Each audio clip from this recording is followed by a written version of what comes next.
Olá, pessoal, tudo bem? Nós estamos aqui reunidos para realizar o primeiro episódio do podcast Nosso Chão Empreende, uma iniciativa realizada pelo Impact Hub em parceria com o NOPS. Nós estamos aqui reunidos esta noite com a representante do Comitê Gestor de Danos Extrapatrimoniais e com o consultor especialista do NOPS para falar um pouquinho sobre os impactos do desastre socioambiental na área de geração de renda e empreendedorismo e, sobretudo, entender a atuação do comitê, do NOPS e do Impact Hub nesse ecossistema.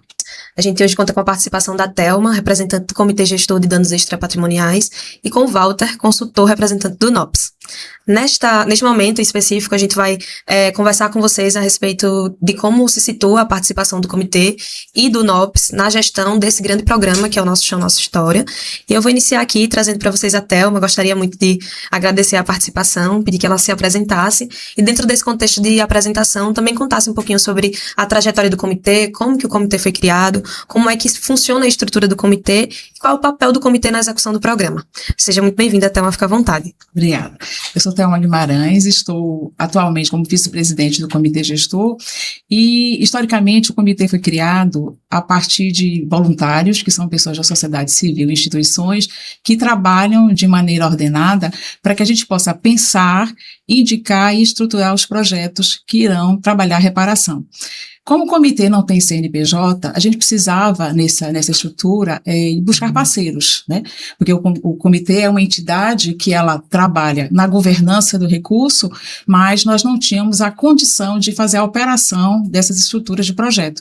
E aí nós conseguimos, através de um edital público, a chegada do NOPS, que é o escritório da ONU que trabalha com projetos, e eles, em parceria com o comitê, eles executam os projetos, né? Fazem todo o edital, faz toda a estruturação para que esses projetos possam, de fato, ir para as comunidades e atender os beneficiários.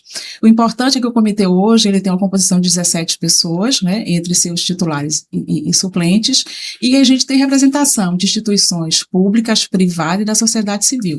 O comitê ele trabalha a partir do acordo socioambiental, que aí, com esse acordo, foi criado o programa Nosso Chão, Nossa História, que é o programa que está à frente, fazendo com que os trabalhos e os projetos deem esse resultado nessa parceria, inclusive com vocês, do Impact Hub. Boa, muito obrigada, Thelma. No âmbito do comitê, né, existe uma dúvida que meio permeia a sociedade a respeito da reparação, né? Quando a gente fala de um desastre socioambiental, é muito pensado sobre como reparar fisicamente as estruturas, né?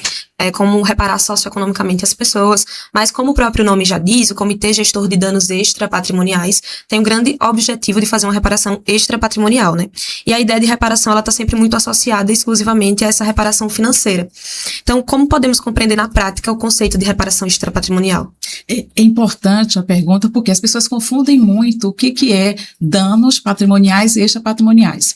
O dano extrapatrimonial, ele trabalha com a questão dos danos morais coletivos. Então, a gente não faz aquisição de bens, né?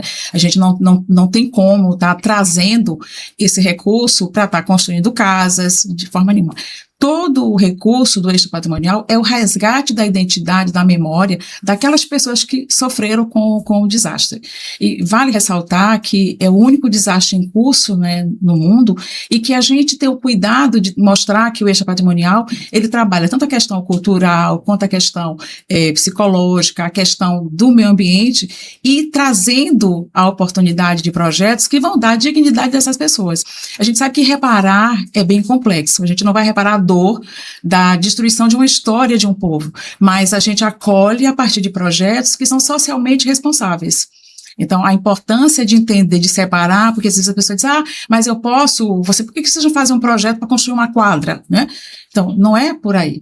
O extrapatrimonial, ele trabalha com danos morais coletivos, é o resgate da dignidade a partir de projetos que possam trazer essas comunidades, essas pessoas que foram atingidas, para o acolhimento, para a mudança de vida, para o resgate da memória histórica, para que a gente consiga entender que culturalmente um povo não pode ser apagado. E o mais importante dos projetos dos danos extrapatrimoniais é a gente não esquecer jamais do que foi feito em Alagoas, em Maceió. A gente guardar essa memória desse desastre, né, através de documentários, através de projetos, para que isso fique, né, e que a gente consiga, de fato e de direito, resgatar a história dessa população que foi tão massacrada por esse desastre. Excelente, Thelma, muito obrigada. Se você pudesse colocar aí uma ordem de prioridade. Qual é o maior desafio hoje que o comitê enfrenta? O que você traria pra gente aqui? Olha, eu acho que o maior desafio é a gente não ter a condição de atender a todos que foram maltratados por esse desastre. Eu acho que, assim, é o que a gente discute muito, mas o que é importante é fazermos o melhor. Por isso, a responsabilidade dos parceiros implementadores. Por quê? Porque a partir da execução do projeto é que, de fato, a gente vai conseguir chegar a esse pessoal. Então, não adianta fazer coisas mirabolantes. São projetos que trabalhem a questão do empreendedorismo, a questão da saúde mental, né? Que a gente consiga entender também essa questão da agressão ao meio ambiente, através do cuidado animal, mas que seja feito com qualidade, com excelência, para que as pessoas que forem, né, acolhidas por esse projeto possam mudar a sua história e possam guardar no seu caminhar aquele momento em que o Nosso Chão, Nossa História passou e documentou uma vida com mais qualidade, com mais respeito. Excelente, então, muito obrigado. É muito interessante essa menção que a Thelma faz à reparação extrapatrimonial, porque é um termo muito pouco conhecido. O desastre socioambiental ocasionado pela mineradora é um desastre que ainda acontece, né? Então, além das pessoas que foram atingidas e precisaram ser removidas das suas casas e dos seus bairros, existe toda uma área de borda, né? Que precisa ali de um suporte, de uma reparação, de fato, extrapatrimonial, no sentido cultural, de resgate dessa memória, para que essas pessoas consigam reconstruir dignidade, que a economia local volte a acontecer. E aí, eu queria agora conversar um pouquinho com o Walter. O Walter é consultor do NOPS, o NOPS é parceiro do comitê, né, na execução do programa, e eu queria entender, olhando para a sua atuação no NOPS, Walter, e também partindo da sua dissertação de mestrado, né, qual é a sua perspectiva em relação à dimensão dos impactos socioeconômicos causados pelo desastre ocasionado pela mineradora? Olha, são gigantes. E eu acho que se torna um pouco mais complexo porque quando a gente fala numa dimensão extrapatrimonial, é uma coisa que aparentemente se distancia conceitualmente bastante do termo econômico, porque quando a gente olha a economia, a gente pensa logo no financeiro, né? E houve impactos, né, de crescimento macroeconômico observados a partir do contexto do desastre, mas isso se revela de forma, lá na ponta, né, quando a gente fala geração de renda, o empreendedorismo, também de uma forma muito explanada, né, porque quando essas pessoas elas são deslocadas, né, de suas casas, a gente precisa considerar que ali existiam também estabelecimentos, ali existiam empreendimentos, trabalhadoras informais que atuavam ali, né, trazendo a renda para suas respectivas famílias, casas, como primeira fonte de renda e também segunda fonte de renda, né? E aí a gente começa a revelar, a partir daí, desse cenário, quais são, né, as diretrizes desses impactos socioambientais, porque eles revelam, a partir da economia, uma afetação na questão do bem-estar dessas pessoas.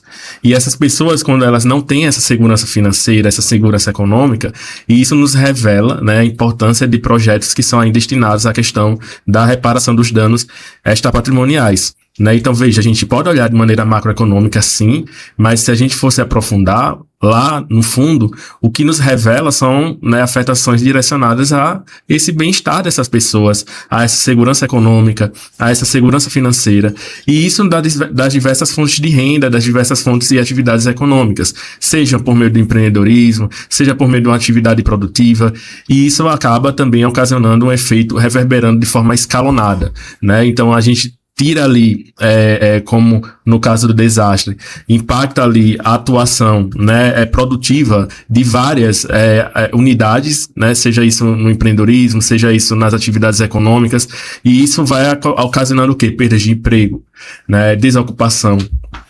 E isso, economicamente falando, né, traz uma trama muito complexa que números não são capazes de revelar. A gente pode falar aqui que houve um decrescimento de quase 6% a partir de 2018, a nível de crescimento estadual, houve.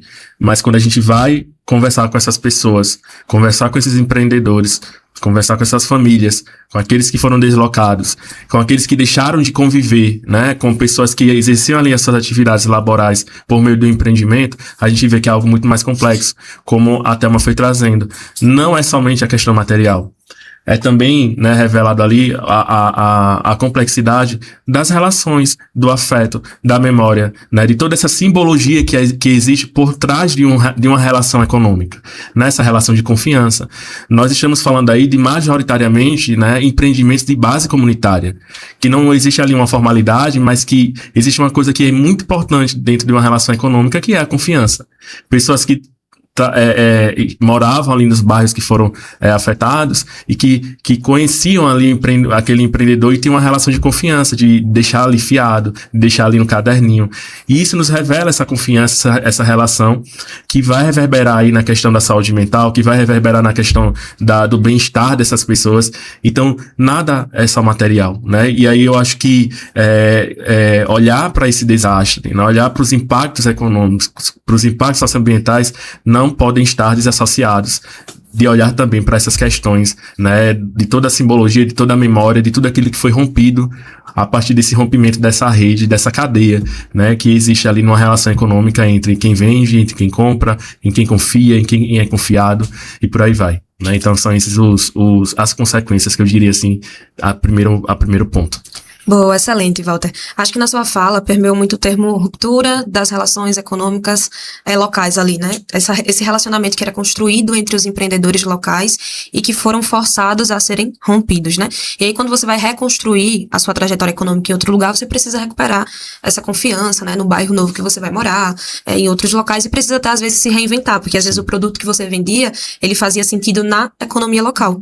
Às vezes não faz mais sentido em outro bairro. E aí, olhando para essa perspectiva de rede mesmo, entendendo que é a partir dessa construção de rede que se move a economia local, queria entender como é que você acredita que os projetos de reparação, especificamente na área de geração de renda e empreendedorismo, eles podem apoiar essa construção mesmo de rede, de conectar as pessoas onde quer que elas estejam, e principalmente fomentar a economia das áreas de borda, né, que foram áreas extremamente afetadas pelo desastre. Sim, é justamente nesse ponto que o programa ele passa por uma repaginada conceitual, onde a gente sai ali de uma abordagem totalmente voltada ao empreendedorismo e à geração de renda e passa a tratar de economia local, porque quando a gente entende a economia local no contexto, no seu todo, na sua complexidade, a gente vai entender a economia como esse grande guarda-chuva que vai contemplar o empreendedorismo e a geração de renda, mas que existem outras lacunas que também precisam ser preenchidas.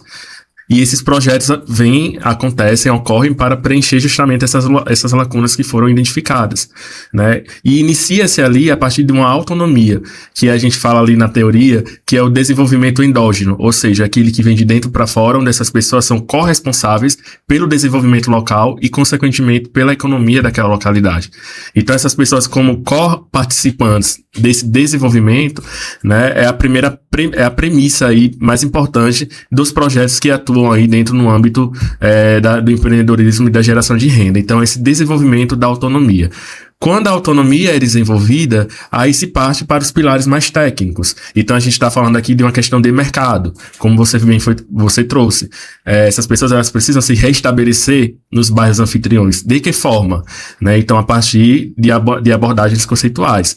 Financeira, técnica, de marketing, de formular ali um protótipo de negócio que faça sentido ali para aquela realidade, para aquele contexto, entendendo várias dimensões, né, e vieses ali que influenciam ali aquele restabelecimento, aquele compactar da rede novamente, como por exemplo a concorrência, os novos clientes, os novos fornecedores. Então toda essa rede ela é considerada, Débora, e aí a gente dentro do contexto dos projetos de reparação no âmbito do empreendedorismo de geração de renda, precisa considerar isso. E são importantes porque, por mais que eles se utilizem da economia local como premissa básica para a reparação, mas a gente entende também que a economia local, ela foi afetada. Então é um jogo mútuo, né? A gente usa a economia local, né, como metodologia, como abordagem, mas sem esquecer que a economia também ela foi impactada.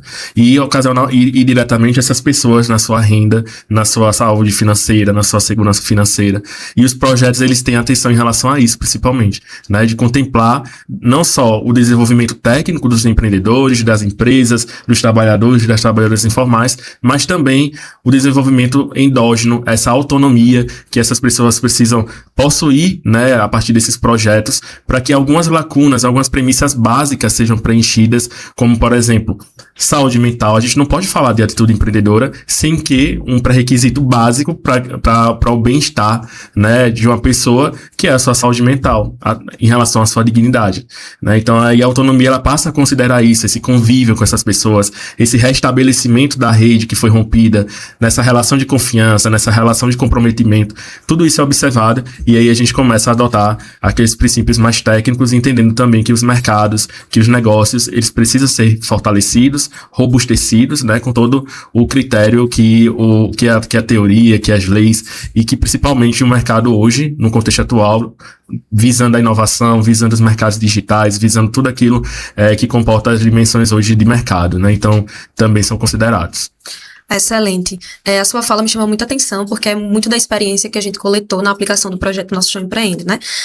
A gente sabe que o impacto econômico, ele está diretamente ligado ao impacto social. Então, a perda do poder de compra, a perda desse poder relacionado principalmente ao dinheiro, né?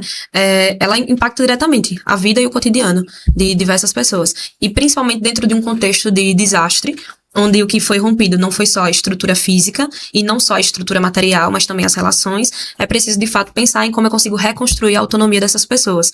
A gente tem diversas experiências no nosso projeto em que a maior dor das pessoas não era somente como reconstruir o negócio, mas eram dores relacionadas mesmo à saúde mental, desenvolvimento da autonomia, como recomeçar. Você está ali há anos no bairro, conhece toda a comunidade local, conhece todo mundo, tem toda uma estratégia para se desenvolver ali naquela comunidade, inclusive para ensinar como seus filhos vão se desenvolver no futuro naquela comunidade, né? E isso do nada é rompido e, de fato, para se reinventar, as pessoas possuem essas dores. E eu acredito que o Nosso Chão Empreende, ele aparece dentro desse contexto, de fato, mas partindo da experiência que eu tenho aqui como coordenação do projeto, eu entendo que um dos principais pressupostos que a gente se utilizou para realizar a trilha de formação foi justamente essa recolocação da rede, esse desenvolvimento da autonomia, né, das pessoas, para que elas pudessem se reinventar, né, reaprender a viver, como você disse, nesses bairros que são anfitriões dentro desse processo. E acho que algo que a Thelma mencionou no começo também foi que a gente nunca vai conseguir, de fato, dentro desses aspectos, reparar todas as pessoas, né? A gente tá falando de um desastre que atingiu mais de 14 mil famílias, mais de 60 mil pessoas. A gente não consegue ter uma dimensão, de fato, estruturada sobre o quanto o desastre impactou a vida das pessoas. O que a gente faz hoje é estudar sobre ele, entender o que foi rompido, né, quais foram as rupturas, quais foram as camadas sociais que foram afetadas pelo desastre, e na medida em que a gente entende, a gente vai buscando medidas e entendendo como consegue reparar. E aí, eu queria fazer uma última pergunta para a Thelma, né, pensando no futuro mesmo. Agora em março, dia 3 de março de 2026, a gente fez 8 anos desde que houve o primeiro tremor de terra aqui no bairro do Pinheiro. E eu queria entender quais são as perspectivas do comitê para os próximos anos, né? A gente tem uma atuação aí até 2027, né? Qual a perspectiva do comitê para os próximos anos, até que se finde todo esse processo?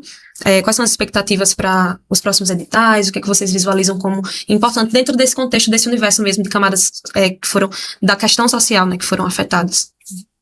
É bom entrar um pouquinho na história, né? Quando nós começamos as primeiras parcerias com o NOPS, a partir do levantamento de informação, a gente entendeu que muitas instituições, muitos coletivos, muitas associações, elas não tinham a condição de participar dos editais por estarem irregular, por não estarem estruturadas. Então, naquele momento, a gente trouxe alguns editais para dar condição de reconstrução dessas entidades, né? E desses coletivos da liderança. Então, a gente buscou parceiros como a Caritas, a Rede, para quê? Para que essas instituições pudessem ter a oportunidade de se organizar, do ponto de vista de estatuto, de CNPJ, de conhecimento fiscal. A partir daí, a gente começa a trabalhar a outra perspectiva, que é dar a condição de que projetos que possam fazer com que eles busquem experiências empreendedoras que resgatem um pouco desse conhecimento, né, e dessa oportunidade a partir dos editais. Então, a gente teve outros editais que trabalharam na perspectiva do empreendedorismo. A questão da saúde mental, ela é permanente, porque a perda, seja ela qual for, né, ela faz um desgaste emocional. E se a gente não está bem, a gente não consegue ir para lugar nenhum. Então, outros projetos também de apoio à saúde mental vão estar acontecendo. Por quê? Porque a gente entende que o processo é contínuo. e de fortalecimento. Os projetos que trabalham com convivência, com trocas, eles têm fortalecido muito os grupos, né? Então, só de você estar lá numa roda de conversa, fazendo um bordadinho, tomando um café, você já se sente acolhido e você já estabelece as suas relações que estão totalmente comprometidas, né? A gente tem agora uma nova leva de projetos, né? Está saindo agora projetos no aspecto religioso, nós temos projetos também na área de meio ambiente e cuidado animal. Vamos investir muito também no crescimento da questão da incubadora de negócios, várias frentes, porque a ideia é que esses grupos tenham autonomia, porque nós temos prazo de validade. Não adianta a gente criar uma dependência e depois para o recurso, o NOBS vai embora, o comitê se destitui, e aí? Então, os projetos que estão sendo construídos a partir da segunda geração são projetos para dar condição de sustentabilidade e autonomia para esses grupos, né? Então, esse é o caminhar do futuro. Por quê? Porque os meninos da ONU trouxeram uma frase que eu acho maravilhosa: não deixar ninguém para trás, né? Então, esse fortalecimento da rede, essa questão da competência técnica, de criar estruturas de negócio para que essas pessoas, esses coletivos possam caminhar, para a gente, missão cumprida. Porque o importante é que se tenha a condição de resgatar a história, a gente não pode jamais apagar a memória do desastre. A gente precisa mostrar que a reparação, apesar da dificuldade, ela está acontecendo. E deixar isso como legado para as futuras gerações. Mas, principalmente, a sustentabilidade e a autonomia desses grupos, né, desses profissionais, desses coletivos, para que eles possam melhorar a sua vida e reconstruir as suas histórias. É nesse sentido, né? Excelente, Thelma. Muito obrigado. A gente encerra aqui o primeiro bloco desse podcast. Foi muito especial poder conversar um pouquinho mais sobre a reparação extrapatrimonial e contar com duas potências desse processo que fazem parte dessa construção junto conosco. Queria agradecer a participação de vocês e convidar agora para o segundo bloco. Fiquem atentos que a gente vai falar um pouquinho mais sobre a participação do projeto Nosso Chão Empreende no âmbito do programa. E a gente convidou duas pessoas super especiais também para fazer esse momento conosco. Estamos iniciando agora o segundo bloco desse encontro tão especial. Nós estamos aqui contando com a participação de duas pessoas super importantes no projeto Nosso Chão Empreende. E eu vou convidar eles para conversar um pouquinho, contar a experiência sobre a participação no projeto. E eu queria inicialmente chamar e convidar aqui o Paulo Rodrigo, que é líder comunitário, participou do projeto enquanto empreendedor também. E ele hoje é morador da área de Borda, né? Seja muito bem-vindo, Paulo. Queria te convidar a se apresentar. E já puxando a deixa aqui, queria que você contasse um pouquinho sobre a sua experiência enquanto líder comunitário inicialmente, né? Contasse um pouquinho da sua trajetória, o que você acredita que mudou antes e depois ali do desastre socioambiental.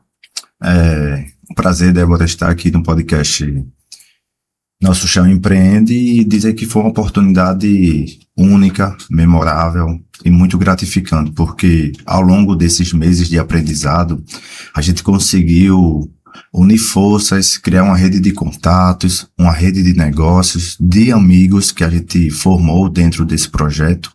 E é muito importante que as pessoas assistam e sejam assistidas pelo projeto tão enorme que veio para avisar e valorizar os danos morais coletivos. Como eu citei na feira que a gente realizou lá no Mirante da Santa Amélia, depois de tantos anos, foi uma iniciativa bem pontual às vítimas que sofreram ali a ruptura do seu tecido econômico, porque o bairro de Bebedouro, hoje, no ano de 2026, Débora, ele é dificultoso até para comprar uma fruta. E a gente teve negócios que foram apoiados pelo projeto de uma iniciativa dessa natureza, assim como outras. E o que é que eu quero falar aqui é que o Bebedouro, antes da realocação dos seus 60 mil vizinhos ali da área adjacentes ao nosso bairro, tinha um potencial muito econômico, uma feira com o mercado. Então ali a gente tinha uma perspectiva de futuro, a gente tinha uma condição de criar o desejo de empreender, superar as dificuldades, as adversidades e continuar empreendendo, porque ali no nosso bairro a gente tinha uma rede confiável de pessoas, de fornecedores, que a gente conseguia uma rede de apoio. A partir do momento que foi realocada essas famílias, esses amigos, esses colegas, a gente sofreu, principalmente quem ficou. Os negócios que foram afetados, que foram realocados, que tiveram que se reinventar em outros bairros, também foi difícil como é que eu posso dizer, essa realocação forçada. Mas para quem ficou ali na região de Borda, que perdeu aqueles potenciais 60 mil usuários ou clientes, ficou muito difícil. A perspectiva de vida ela baixou surreal ali no bairro de Bebedouro. E quando veio a Impact Hub, com o apoio do Nosso Chão, Nossa História, com o apoio do NOPS, foi mesmo foi um fôlego, porque foi tão importante não somente o capital de giro, para que a gente pudesse sobressair essa dificuldade, mas todo o ensinamento, todo o conhecimento que foi compartilhado. Por exemplo, eu cheguei ao projeto com um empreendimento de acessórios de celulares, mas a partir das aulas, das mentorias que eu recebi, eu vi que no meu bairro faltava uma confeitaria artesanal. Tanto é, Débora, que eu me surpreendi com o faturamento da primeira semana pós-feira. Eu tinha certeza que a minha comunidade é uma comunidade forte, porque existe ali uma união entre nós moradores, a gente tem uma rede de contato a partir das iniciativas que eu executo na comunidade, mas eu me surpreendi quando eu vi que o faturamento foi muito melhor do que eu imaginava. Então, a partir de todo o conhecimento, de todo o apoio que a gente recebeu no Nosso Chão Empreende, a gente consegue hoje firmar os pés no chão e, como eu estava te falando anteriormente, transformar esses 8 mil em patrimônio de 50 mil, e hoje tem uma perspectiva melhor para minha filha, tanto é que a confeitaria que a gente abriu, Débora, a gente colocou o nome dela, porque é algo que nos traz resiliência e força de vontade para superar essa dificuldade, porque só sabe quem passou. E principalmente ali, geograficamente falando, a gente viu o êxodo do bairro de Bebedouro. Poxa, eu vi o meu futuro sendo rompido, né? Eu vi casas sendo rachadas, famílias se separando, amigos se despedindo. Então, o programa Nosso Chão, Nossa História, ele vem para valorizar aqueles bens que as pessoas só começaram a sentir depois que perdeu. Mas, assim, iniciativas como a da Nosso Chão Empreende, com o apoio do Nosso Chão, Nossa História, a gente consegue hoje saber que as vítimas elas vão ser assistidas. E um recado também que eu gostaria de dar, assim, nessa primeira parte, é que o projeto, com o apoio do Nosso Chão, Nossa História, tomasse, assim, também se prolongasse, porque no universo de 60 mil pessoas, a gente assistiu em torno de 100 empreendimentos. Isso. Eu gostaria, assim, de falar agora como líder comunitário, puxando muito para as vítimas, que o Nosso Chão, Nossa História, visse com bons olhos, porque tem muitos empreendedores na área de borda, tem muitos empreendedores que foram realocados forçadamente, que merecem, sim, ter uma oportunidade como nós tivemos, que foi uma oportunidade brilhante que eu vou levar para o resto da minha vida. E a minha filha, hoje, ela tem uma perspectiva de ter uma confeitaria quando ela tiver maior de idade, se assim ela quiser seguir. Mas eu vou lembrar que quem plantou essa semente foi o programa Nosso Chão, Nossa História, com apoio do Nosso Chão Empreende, operacionalizado pela Impact Hub. Excelente, Paulo. Essa percepção que o Paulo traz, né, especialmente sobre essa reconstrução, né, das comunidades que ainda ficaram ali nas áreas de borda, é bastante interessante, porque é justamente isso que a gente tinha como objetivo enquanto projeto, né? Então, de fato, nós conseguimos aí ao longo dos últimos 14 meses, estamos em março de 2026, então ao longo dos últimos 14 meses a gente conseguiu formar 100 empreendedores, e o nosso maior objetivo não era fornecer um fomento financeiro, mas o fomento financeiro ele vem como um complemento de um processo de formação que apoia os empreendedores a enxergarem o seu verdadeiro potencial. Então, foi super importante, de fato, como ele trouxe, ele se reinventou durante esse processo.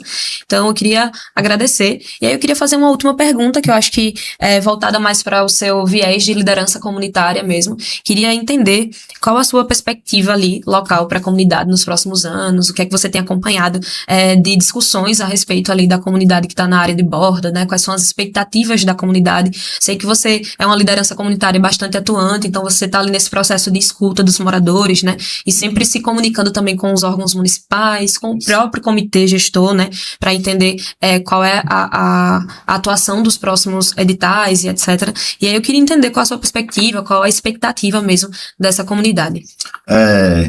Estamos à beira da Lagoa Mundaú, né, e eu costumo dizer que a gente vive maré baixa, maré cheia. Já são 8 anos desde o primeiro tremor e a gente atua e acompanha o caso há 7 anos, tanto é que eu iniciei um movimento chamado Família Quebrada, que com o apoio também do Nosso Chão, Nossa História, hoje é uma associação de moradores devidamente formalizada, que é para pactuar mesmo toda a nossa trajetória em defesa da nossa comunidade, do nosso bairro. Porque, Débora, uma coisa que a comunidade sofreu bastante, principalmente Maceió, foi a tal da desinformação.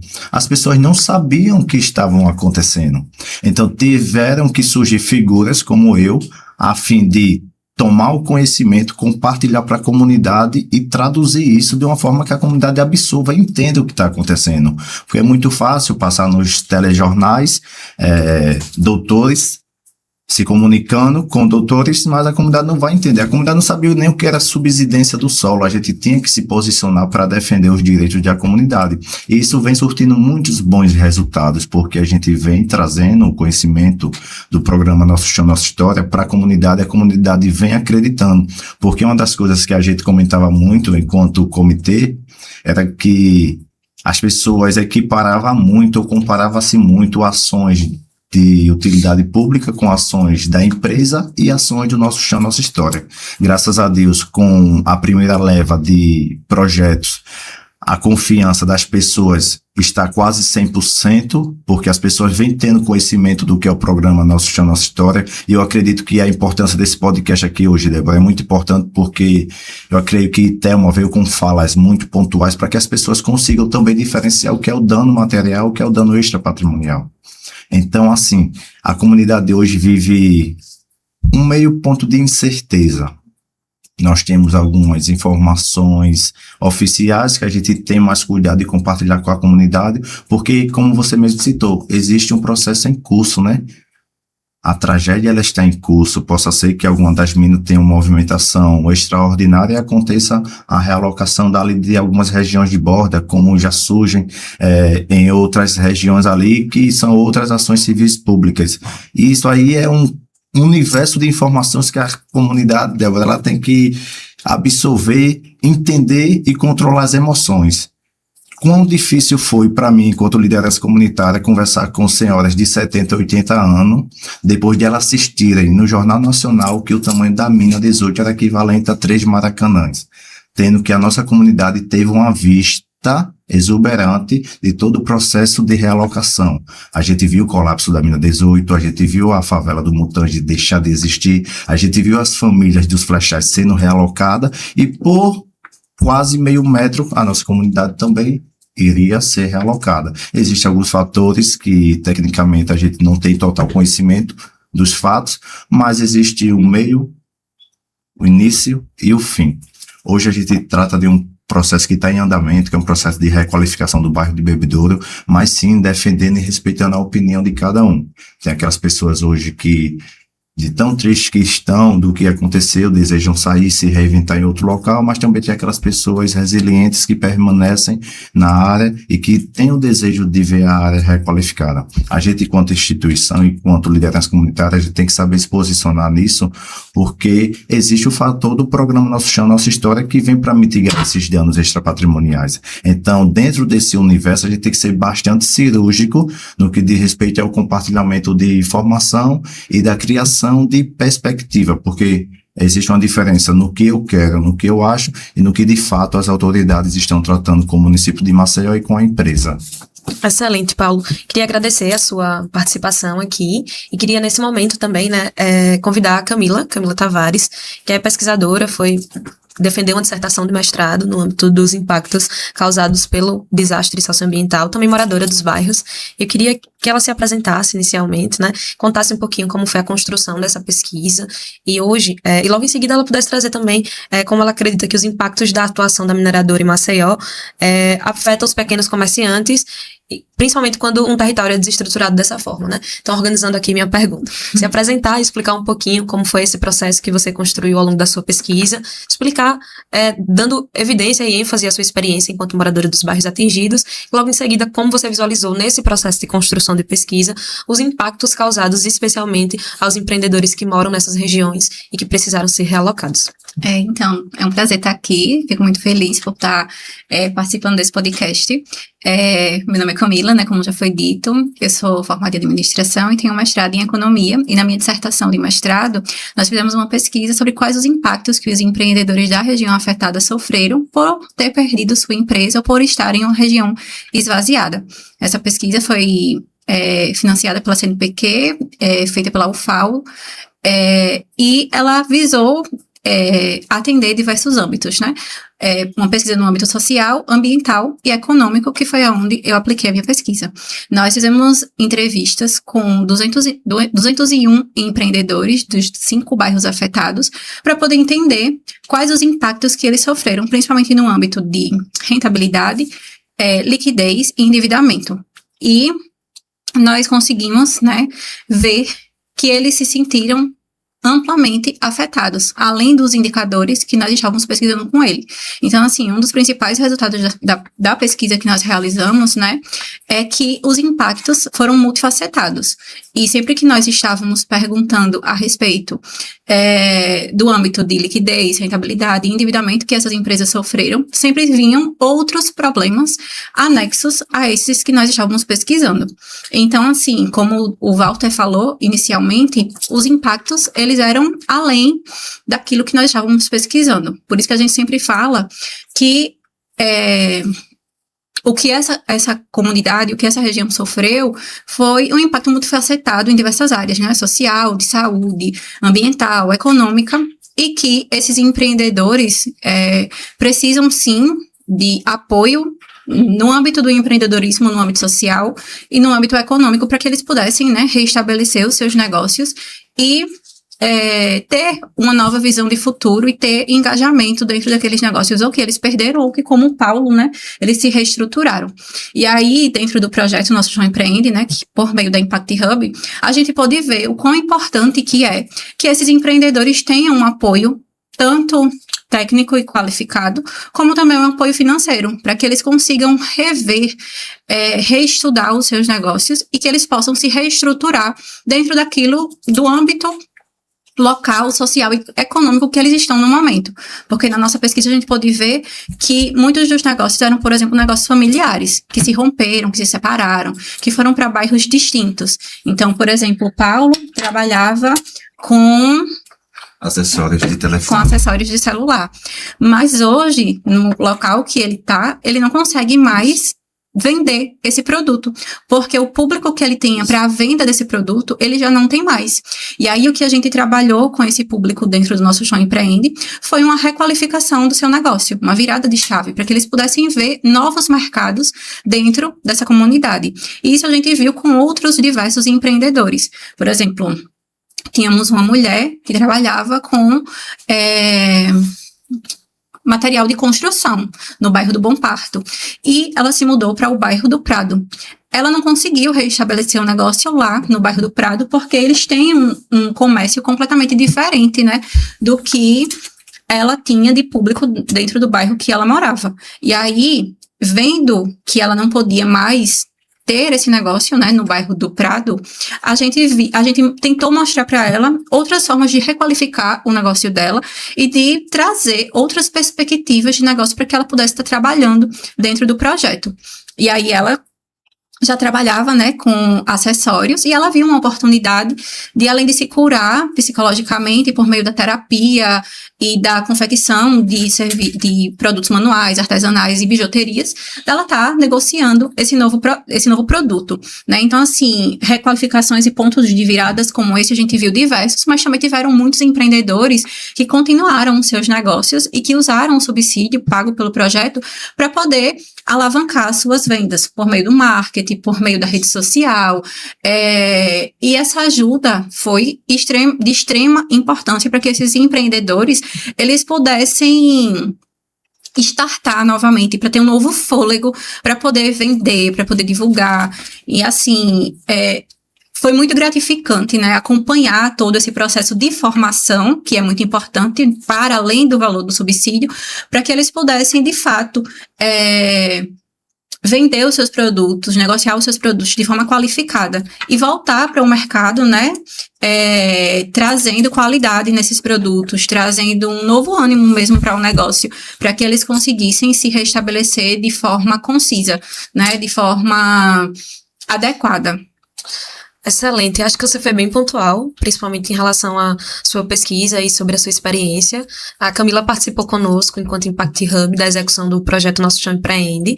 E eu queria fazer mais uma pergunta, assim, que é muito nesse âmbito também do projeto, da sua participação enquanto agente. Queria entender, Camila, quais são dentro desse grande ecossistema, né, como você acredita que o projeto é pontual. A gente executa o projeto ali, passa 4 meses, né, caminhando com a turma, fazendo toda essa formação, aí faz aquela aplicação financeira para que eles possam aplicar os conhecimentos que foram desenvolvidos ao longo do projeto, mas ali no final a gente tem a feira e a gente sabe que, de alguma forma, a gente, enquanto Impact Hub, enquanto projeto, deixa de caminhar um pouco, não totalmente, que a gente vai estar sempre estruturado enquanto rede, com esses empreendedores. E aí uma tecla que a gente bateu muito durante todo o projeto foi sobre essa formação de rede, que era justamente para que a gente pudesse garantir a sustentabilidade desse projeto, mesmo após a atuação do comitê, após a atuação do programa, do projeto. E eu queria entender em relação a como você consegue visualizar que é possível manter, para além da rede. A rede é um dos nossos grandes objetivos enquanto projeto para manter a sustentabilidade. Mas, para além da rede, quais outras ações você visualiza que são possíveis ser executadas para que a sustentabilidade dessa rede que foi criada, ela permaneça? Não só da rede, mas para que esses empreendedores continuem consultando uns os outros, sendo assistidos por outras iniciativas. O que você acredita que pode apoiar ainda mais esses empreendedores? Então, a gente viu durante o processo de formação quão importante é a criação da rede. A gente falou muito sobre isso, né, nas nossas mentorias, nas oficinas que esse público participou, e a gente notou que, de fato, a gente conseguiu construir um vínculo, ou reconstruir um vínculo, né, daqueles que tinham perdido, de fato, o contato com algumas pessoas, que conseguiram rever ex-moradores dos bairros de Bebedouro, por exemplo, do bairro do Bom Parto, Pinheiro, Mutante, enfim. A gente conseguiu ver isso e a expectativa do projeto é que essa rede, ela se mantenha. E aí, eu acredito que para que se mantenha, é necessário que existam novos projetos, como o Paulo bem frisou aqui, né, por meio do comitê, por meio da UNOPS, para que eles instituam editais que possam findar esse processo de rede e estruturar esses negócios de maneira que eles consigam estar em conexão, né? Então, além também da união entre esses empreendedores, da parceria entre esses empreendedores, né? Então, por exemplo, a gente viu em alguns momentos dentro da turma a parceria entre empreendedoras do ramo da beleza. Uma moça faz cabelo e a outra ela faz cílio. Então, se unir em um propósito, fazer atendimentos especializados em dia domingo, eu vou estar ali no salão daquela empreendedora fazendo cílios. Então, eu compartilho aquele mesmo ambiente para poder instituir essa rede, instituir essa colaboração entre negócios. E a gente viu isso acontecer dentro do projeto com algumas pessoas e a gente espera, né, que por meio do comitê, aqui por meio da UNOPS, a gente possa continuar investindo, formando outros empreendedores para alavancar ainda mais essa rede, para trazer mais empreendedores e tornar essa rede ainda mais forte, colaborativa. Eu acredito que também a feira foi muito importante para que a comunidade, para além dos afetados, pudessem ver e reencontrar pessoas. Então, assim, eu vi muita gente, por exemplo, da Chão de Bebedouro, participando da feira no dia, e reencontrando pessoas que moravam em Bebedouro e que não vêm há algum tempo. Então, assim, encontros como esse, eventos como esse da feira, para poder estar ali, ter um momento de mostrar esses negócios, de ter esses encontros, para que essas pessoas consigam explorar esses negócios que foram rompidos ou reestruturados, e reconhecer, reestruturar e religar esse vínculo de partilha, de empreendedorismo, de venda, de reconexão com o cliente perdido. Enfim, eu acredito que essa é a lógica e o propósito, e que interliga, né, todas as falas que nós tivemos aqui, tanto a minha como a do Paulo, como que o Walter trouxe, e também a Thelma, né? Então, eu acredito que essa rede é o que nos move, é o que vai continuar movendo o Nosso Chão Empreende, nossa história com os novos projetos, né? E futuramente, para poder fechar esse ciclo, não fechar de acabar, mas fechar de tornar isso um círculo estruturado. Né? Isso, justamente. Boa, perfeito. Eu queria terminar de uma maneira mais informal aqui. e queria convidar a gente a falar um pouquinho da nossa experiência mesmo enquanto moradores. Acho que isso aproxima o público que nos assiste. Certamente quem vai nos assistir é parte desse público que foi realocado, que foi atingido, e aqui nós estamos conversando não somente com pessoas que estão diretamente ligadas à atuação do programa e do projeto, mas com pessoas que moravam e que moram na região, né?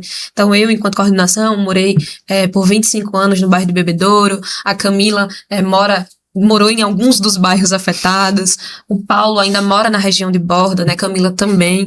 Então, acho que, fechando um pouquinho essa trajetória que a gente trouxe aqui do programa, do projeto, as nossas expectativas, o que é que a gente acredita que foi de alguma forma afetado economicamente, queria entender a percepção de vocês, assim, enquanto morador mesmo, né? Paulo, o que você visualiza que mudou, assim, na sua vida mesmo, pessoal? O que é que foi rompido, né? Quais são as suas memórias do bairro? O que é que quando a gente fala sobre o desastre? Quando fala sobre o desastre, eu acho que a palavra que eu uso é saudades mesmo. A gente tem uma natureza humana que a gente só dá valor quando perde, e isso foi muito forte no bairro de Bebedouro. Eu tenho alguns vazios dentro de mim que não vai ser preenchido porque eu perdi certas demolições de Bebedouro de prédios que fizeram parte da minha história, do Alberto Torres, da Assembleia de Deus, do Colégio Bonifácio. Só por não ter visto o processo de demolição que eu acompanhei muito, eu sinto esse vazio. Então, enquanto morador, quando a gente perde algo que fazia parte da nossa história, como a Praça Lucena Maranhão, que é tão falada, porque não somente de Bebedouro, mas a Praça Lucena Maranhão fez parte da história daquela adjacência todinha, Pinheiro, Bom Parto, o Mutange. A gente lembra dos festejos de São João, de Carnaval, virada de ano, a praça cheia. Então, enquanto morador mesmo, a palavra que eu resumo é saudades mesmo, saudades do meu bairro de Bebedouro. Tanto é que eu compus algumas músicas de um projeto que vai vir aí pra rua, que é a banda Afro Família Quebrada, que vem pra cantar mesmo a história de Bebedouro. Tem Instagram?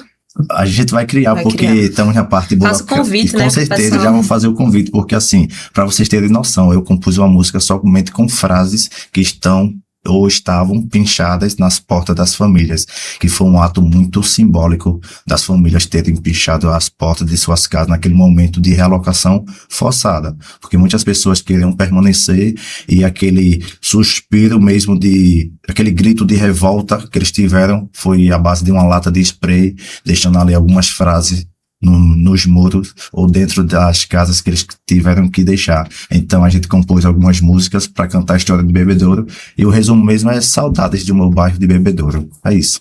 Boa, obrigada. Também sinto saudade, eu vou ficar ansiosa para ver essa música tocar. Acho que vai me trazer a memória de diversos momentos que eu vivi no bairro do Bebedouro, né? Minha infância toda foi ali, toda a economia da minha família, inclusive, estava voltada para os bairros, especialmente para a principal ali do bairro do Bebedouro. Então, eu tive não só a ruptura econômica da minha família rompida, como também os laços sociais que eu construí durante toda a minha trajetória, né?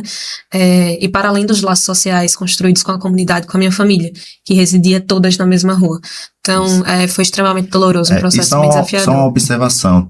Tem 2 dias que a ponte de Bebedouro encheu e a gente, enquanto morador e enquanto liderança, a gente tem que ir lá registrar e cobrar das autoridades públicas. E a gente postou esse conteúdo. Acredito que tem comentário de gente falando assim, saudades desse problema. Que saudade de passar por Bebedouro de canoa. Então, assim, eu pensei isso agora mesmo. As pessoas sentem até saudade dos problemas que existiam em Bebedouro. Verdade. Então, assim, a palavra que eu resumo mesmo é saudades. Não, eu acho que algo que envolve isso é que a gente já sabia lidar. Por mais que a gente precisasse da intervenção pública para resolver as calamidades que aconteciam com os bairros, a gente já sabia lidar.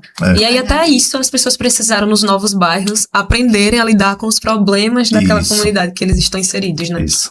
A primeira vez que eu andei de canoa foi em Bebedouro, então é simbólico. É simbólico. Agora, assim, naquela época era R$5 para atravessar de canoa. Acho que esse ano seria 15, né? Que a inflação aumentou. A inflação aumentou. E é um momento de encontro. Nossa, a gente tem alguns conteúdos relacionados a 2016, 2014, das resenhas que aconteceu ali. Eita, aquilo ali tá tentando passar. Eita, a moto morreu no meio, vai lá ajudar. E isso fortalecia a economia dos canoeiros também, né? Era um extra do inverno. Exatamente. Acho que é importante a gente deixar claro que não é uma romantização do problema, Verdade. né? Isso. Mas é uma memória mesmo, um Uma resgate memória. de algo que realmente a gente vivia Isso. e que, como todo bom brasileiro, a gente quer tirar o melhor daquilo que a gente vive, né? Verdade. Então, ficaram as boas memórias e não só as memórias negativas. Eu acho que reparação extrapatrimonial é justamente isso, né? A gente fazer um resgate daquilo que foi a nossa história, para que a gente não se esqueça que haviam comunidades que passavam por alagamento, Isso. né? Que havia todo esse contexto ali relacionado à questão social, de fato. E aí é isso. E você, Camila? Qual uma boa memória, assim, algo que você... Então, eu vou trazer primeiro da minha história quanto pesquisadora, né? Como pesquisadora, a gente coloca lá no final da dissertação quais são os resultados esperados e quais as pesquisas futuras que a gente indica, né, para o que foi feito dentro daquele estudo. E o que eu trabalhei aqui dentro do nosso Chão Empreende foi justamente o que eu coloquei como resultado esperado e também como pesquisa futura, que inclusive a gente fez alguns questionários com os empreendedores para que a gente pudesse ver como que eles se desenvolveram. E isso é importante porque foi simbólico para mim poder ver algo que eu estudei tomando forma, né? Então, assim, dentro da minha dissertação, eu sugeri que políticas públicas fossem tomadas e efetuadas para que os empreendedores pudessem retomar os seus negócios. E isso está sendo feito por meio do comitê, por meio da UNOPS e com a Impact Hub implementando. Então, assim, para mim foi muito significativo. E como moradora também, porque eu pude ver pessoas e negócios que eu conhecia, porque eu não conhecia o Paulo pessoalmente, mas eu conhecia o Paulo por meio de rede social. Porque eu fui moradora da Xande Bebedouro, morava no Conjunto Bruno Ferrari, e por conta da mineração, eu tive que vir morar no Bom Parto. Então, passei praticamente 25 anos morando na Xande Bebedouro. E quando aconteceu a ruptura ali dos dois bairros, eu tinha tido filho recentemente, e lá eu não tinha uma rede de apoio. A minha rede de apoio era no bairro do Bom Parto, porque meu pai reside lá e a minha sogra também. E aí eu fui morar lá e ver tudo aquilo esvaziar, ver que eu tive que mudar toda a rotina da minha vida por conta dessa realocação, mesmo não tendo tido que ter sido realocado pela Braskem, eu tive que ter sido realocado, eu fui realocado por conta da dinâmica que o bairro sofreu, né? Então, assim, eu tive que sair de lá por isso. E o bairro ficou muito ruim para transporte, a gente sabe que ali a Xande Bebedouro é péssimo para ônibus, a gente meio que perdeu um pouco do VLT, porque se tornou bem esquisito para ir ali para baixo. Então, assim, muitas dessas dinâmicas foram quebradas. E ver também as mudanças acontecendo no bairro do Bom Parto, porque apesar de não morar no bairro do Bom Parto desde criança, como eu morei na Xande Bebedouro, meu pai reside lá desde sempre. Então, assim, lá eu também tive muitos amigos que foram realocados, que saíram para outros bairros, e a gente perdeu metade do bairro. Isso também desfavoreceu a economia do meu marido, que é barbeiro na região, do meu cunhado, que tem uma sandubaria, e de pessoas que eu conheço que tiveram, ou que perderam seus negócios, ou que tiveram que se reencontrar em outros negócios, em outros locais. E a gente perde os vínculos, isso que o Paulo falou também, a referente Bebedouro, eu tenho um carinho muito grande por Bebedouro. Eu fiz a JC Bebedouro, eu ia pra paróquia de Bebedouro e quando saía eu ia com meu passaporte do Paulinho, eu ia pra sorveteria, ficava na praça até tarde. Então, assim, esses vínculos rompidos, é muito isso que ele falou, da saudade. Você reviver, inclusive, me dá vontade de chorar toda vez que eu falo sobre isso, porque é toda uma história que se perdeu, né? É verdade. É complicado porque ninguém nunca pensou nisso, né, Débora? Eu sou ativista da causa há 7 anos, mas sempre que passava pelo Mutange, que eu olhava para aqueles encanamentos, eu nunca sabia o que era. E estudando um pouquinho da história, quando a empresa se instalou em Maceió, ela tinha uma das obrigações de comunicar e conversar com as comunidades vizinhas do que se tratava aquelas operações. Então, assim, eu com 29 anos hoje, eu não me lembro, eu com 12, 10 anos, ou na escola, aprendendo o que era exploração de salgema. Não. Então, assim, muitas ações que acontecem hoje em Maceió deveriam ter sido Comunicadas. Exatamente, exatamente. E, pegando uma deixa aqui também dela, queria falar que existe um eixo da economia do Plano de Ação Sociourbanística também, que é um acordo entre a empresa e o Ministério Público Federal, que é a dinamização econômica. Está aí já nos fins, já nos últimos ajustes para ir para a rua. Então, o seu desejo aí no seu mestrado também vai repercutir nessa esfera, que pessoas em Maceió como um todo vão ser beneficiadas por meio desse acordo entre a empresa e o Ministério Público Federal no âmbito da economia. Então, é muito importante, né? Boa. É isso, gente. Muito obrigada pela participação de vocês. Eu fui extremamente contemplada aqui. Acredito que quem nos assiste, nos escuta também. Fico muito feliz com a participação de vocês, com essa entrega genuína que vocês tiveram aqui essa noite. E a reparação extrapatrimonial é justamente sobre isso, né? Sobre tudo isso que a gente conversou aqui. O projeto Nosso Chão Empreende, que é executado pelo Impact Hub Brasil no âmbito do programa Nossa História, ele teve exatamente esse objetivo nos últimos 14 meses. Reparar trajetórias que foram rompidas pelo desastre socioambiental, principalmente no âmbito do empreendedorismo e da geração de renda. E como foi muito bem pontuado também, em todas as outras camadas a gente acaba intervindo, né? Isso. Quando a gente abre uma porta, a gente abre várias outras. E a gente vai descobrindo isso ao longo do processo. E aí eu queria agradecer a você que nos assiste, agradecer a participação de vocês. E é isso, muito obrigada e até outra oportunidade.